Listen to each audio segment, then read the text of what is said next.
Auto డ్రైవర్గా మినిస్టర్కి ఎదురుపడ్డ స్వరాజ్, ఆనందంలో అపర్ణ, షాక్లో రేఖ. అసలు ఇదంతా ఎలా జరగబోతుందనేది ఈ వీడియోలో తెలుసుకుందాం. వీడియోని చాలామంది చూస్తున్నారు కానీ లైక్ చేయడం లేదు. వీడియో చూసే ముందు ఒక లైక్ చేయండి. మీ లైక్ మాకు ఎంతో సపోర్ట్ని ఇస్తుంది. స్వరాజ్ అయితే ఆడవాళ్లతో గొడవపడి మరీ ఇక బిందుతో వాటర్ అయితే తీసుకొని ఇంటికి వస్తాడు. వచ్చిన తర్వాత ఇక స్వరాజ్ని చూసి వాళ్ళ అమ్మ అయితే ఇలా అంటూ ఉంటుంది, ఎందుకు నాన్న ఇవన్నీ నీకు? అసలే నువ్వు చాలా కష్టపడుతున్నావు మా గురించి. ఈ పని నేను చేసుకుంటాను కదా, నువ్వెందుకు ఈ బిందెలతో నీళ్లు తీసుకురావడం అని అంటూ ఉంటుంది. అప్పుడు ఇక స్వరాజ్ అయితే, మా గురించి నువ్వే ఎక్కువ కష్టపడుతున్నావమ్మా. ఇంట్లో పనంతా చేసి ఈ 2 బిందెల నీళ్ల కోసం నువ్వు ఆడవాళ్ళ మధ్య నుంచొని పొద్దున్నుంచి సాయంత్రం వరకు వాళ్ళు నిన్ను పట్టుకొనివ్వరు. నువ్వేమో వాళ్ళతో గొడవ పడలేవు. ఈ కాలనీలో ఉన్న ఆడవాళ్ళు మామూలు కాదు కదా, నువ్వేమో అస్సలు కూడా గొడవ పడడానికి ముందుకు వెళ్ళవు. సహనంతో అలా వెనకాలే నుంచొని ఉంటావు. అలా ఎంతసేపు నుంచొని ఉంటావు? అందుకనే వాళ్ళ తిక్క కుదిర్చి వాళ్ళ దగ్గర నుంచి నేనే వాటర్ తీసుకొచ్చాను అని అంటూ ఉంటాడు. స్వరాజ్ అయితే, నువ్వన్నా ఎన్ని పనులని చేస్తావు నాన్న? ఒక పక్క చదువుకుంటున్నావు, అలాగే పార్ట్ టైం జాబ్గా ఆటో డ్రైవర్గా చేస్తున్నావు. నువ్వు కుటుంబం కోసం ఇంత కష్టపడుతున్నావు, నీకోసం నేను ఆ మాత్రం చెయ్యలేనా అని ఇద్దరు కూడా మాట్లాడుకుంటూ ఉంటారు. అప్పుడే ఇక స్వరాజ్ అయితే, చూడమ్మా, నువ్వు నా గురించి ఇంతలా ఆలోచిస్తున్నప్పుడు నీ గురించి నేను కూడా ఆలోచించాలి కదా.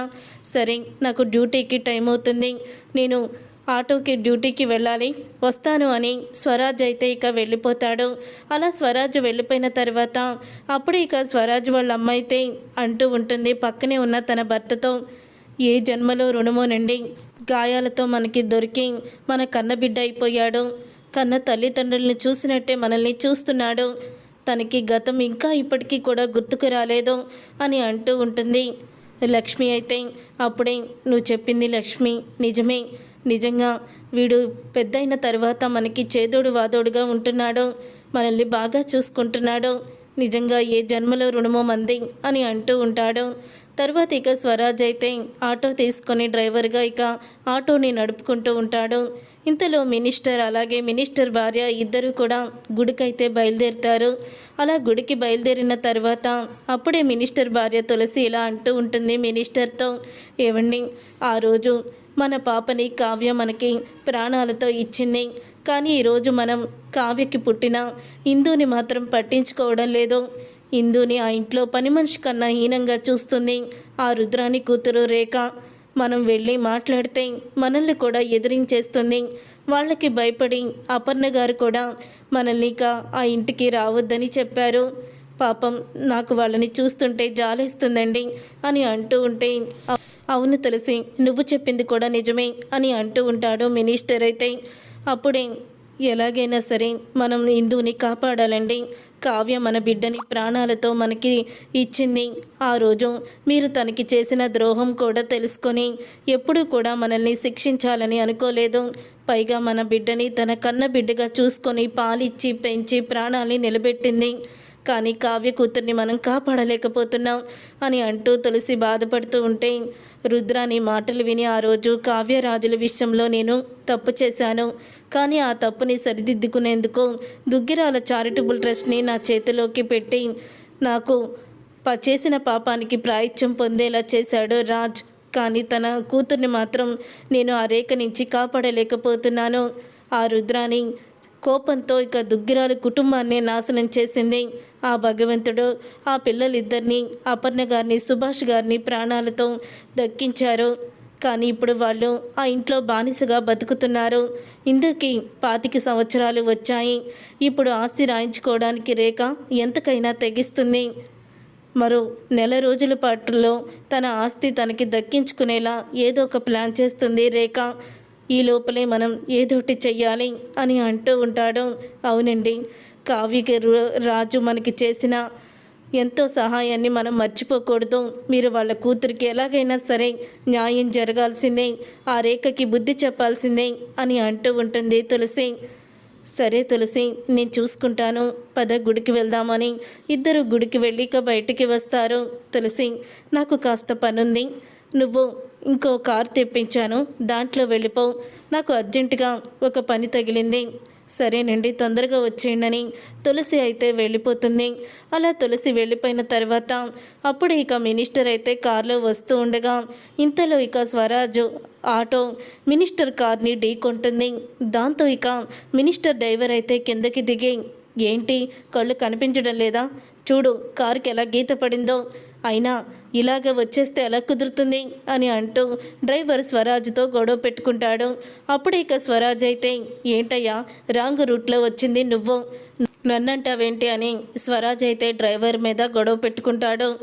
ఏయ్, ఇదెవరి కారో తెలుసా, మినిస్టర్ గారి కారో అని అనగానే ఇక స్వరాజ్ అయితే, అమ్మో ఇది మినిస్టర్ గారి కారా, అనవసరంగా ఇతనితో గొడవ పెట్టుకున్నానంటే సైలెంట్గా వెళ్ళిపోతేనే గొడవ వదిలిపోతుంది, ఇప్పుడు ఎక్కువ గొడవ పెట్టుకుంటే పోలీసులు వచ్చి అరెస్ట్ చేస్తారు, ఇదంతా ఎందుకు అని స్వరాజ్ అయితే, సారీ అన్నా, సారీ, నేనే తప్పు చేశానన్నా, వెళ్ళిపోతాను అని అంటూ ఉంటాడు.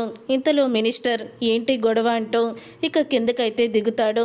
ఇక మినిస్టర్ కిందకి దిగడంతో స్వరాజ్ని చూసి మినిస్టర్ షాక్ అయిపోతూ ఉంటాడు. రాజ్, ఇదేంటి రాజులాగే ఉన్నాడు అచ్చం అని షాక్ అయిపోతూ ఉంటాడు. అప్పుడే ఇక మినిస్టర్ కిందకి దిగడంతో, అమ్మో మినిస్టర్ కూడా కిందకి దిగాడు, ఇక్కడ నేను ఉండకూడదు అని వెంటనే స్వరాజ్ అయితే ఇక ఆటో ఎక్కి వెళ్ళిపోతూ ఉంటాడు. అప్పుడే ఇక మినిస్టర్ అయితే, ఏ డ్రైవర్ కార్ తీయ్యా, అతన్ని ఫాలో అవ్వు వెంటనే అని అంటూ ఉంటాడు. అప్పుడే ఇక డ్రైవర్ అయితే ఇక మినిస్టర్ని ఎక్కించుకొని కార్ అయితే స్టార్ట్ చేసి ఆటో వెనకాలే వెళ్తూ ఉంటే, ఇదేంటి మినిస్టర్ నా వెనకాలే వస్తున్నాడు అని రాజ్ ఇక స్పీడ్ పెంచి ఆటోని ఇక వీధిలోకి తిప్పేసి అక్కడి నుంచి మాయమైపోతాడు. అప్పుడే ఇక ఆటో నెంబర్ అయితే ఫీడ్ చేసుకుంటాడు మినిస్టర్.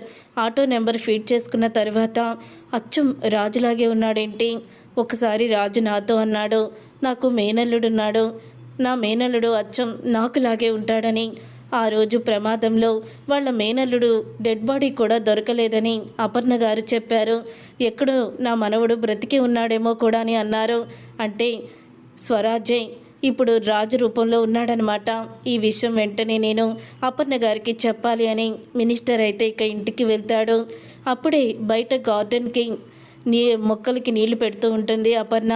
ఇక మినిస్టర్ని చూసి, రెండు మినిస్టర్ గారు ఏంటి ఇలా వచ్చారు అని అడుగుతూ ఉంటుంది. ఏం లేదు అపర్ణ గారు, మీకు శుభవార్త చెప్పాలి అని అంటూ ఉంటాడు మినిస్టర్. అప్పుడే ఇక రేఖ అయితే మినిస్టర్ అపర్ణ మాటలు వింటూ ఉంటుంది. ఏంటి శుభవార్త అని అపర్ణ అడగడంతో, మీ మనవడు స్వరాజ్ బ్రతికే ఉన్నాడు అపర్ణ గారు అని మినిస్టర్ అయితే చెప్తాడు. అది విని ఒక్కసారి రేఖ షాక్ అయిపోతూ ఉంటుంది. అప్పుడు రాజు రాసిన వీలునామాలో ఈ ఆస్తి మొత్తానికి అసలు వారసురాలు మీ మనవరాలు ఇందు అయితే ఇందుని స్వరాజ్కి ఇచ్చి పెళ్లి చేయమని, అప్పుడు ఇద్దరికీ సమానమైన ఆస్తి మీద హక్కు ఉంటుందని రాజు వీలునామా రాశాడు. ఆ వీలునామా ప్రకారం ఇప్పుడు స్వరాజ్ కనిపించాడు. ఇందుకి స్వరాజ్కి పెళ్లి చేస్తే మీకు స్వరాజ్ అండగా ఉంటాడు, అచ్చం అసలు రాజులాగే ఉన్నాడు, ఈ ఫోటోని చూడండి అని ఫోటోని చూపిస్తాడు. అప్పుడే ఇక స్వరాజ్ని చూసి అపర్ణ అయితే ఎంతో ఆనందపడుతూ, మినిస్టర్ గారు మీరు చెప్పింది నిజమే, నా మనడు స్వరాజే, ఇన్ని రోజులు వాడు ఎక్కడున్నాడో ఏంటో అని చాలాగా దిగులు పడ్డాను, ఆ ప్రమాదంలో వాడు బయటపడ్డాడని తెలిసాక వాడు ఎక్కడున్నాడో ఏమైపోయాడో అని దిగులు పెట్టుకున్నాను, కానీ వాడు బ్రతికే ఉన్నాడు, ఆ దేవుడు అందరినీ తీసుకుపోయి అన్యాయం చేసిన నా మనవడిని మళ్ళీ నాకు తిరిగిచ్చాడు అని అపర్ణ అయితే ఎంతో ఆనందపడుతూ ఉంటుంది. ఎక్కడున్నాడు రాజ్, నేను వెంటనే కలవాలి అని అంటూ ఉంటే, స్వరాజ్ నేను చూసేసరికి వెళ్ళిపోయాడు, కానీ స్వరాజ్ని మీ ముందుకి తీసుకొస్తాను, 2 రోజుల్లో మీ మనవడిని మీ దగ్గరికి తీసుకొస్తాను అని మినిస్టర్ అయితే చెప్తాడు. ఏంటి స్వరాజ్ బ్రతికే ఉన్నాడా? స్వరాజ్ బ్రతికుంటే ఇప్పుడు ఈ ఆస్తి మీద సర్వ హక్కులు నాకు ఉండవు, ఏం చెయ్యాలి అని రేఖ షాక్ అయిపోతూ ఉంటుంది. చూసారుగా ఫ్రెండ్స్, రాబోయే కథలో ఖచ్చితంగా ఇలాగే జరగబోతుంది. మరి ఇలాగే జరగాలని మీరైతే కోరుకుంటున్నారా? అయితే వీడియోని తప్పకుండా లైక్ చేసి ఛానల్ని సబ్స్క్రైబ్ చేసి పక్కనే ఉన్న గంట సింబల్పై ఆల్ అని క్లిక్ చేయండి. అప్పుడే మేము పెట్టే ప్రతి వీడియో మీరు మిస్ కాకుండా చూసేవచ్చు.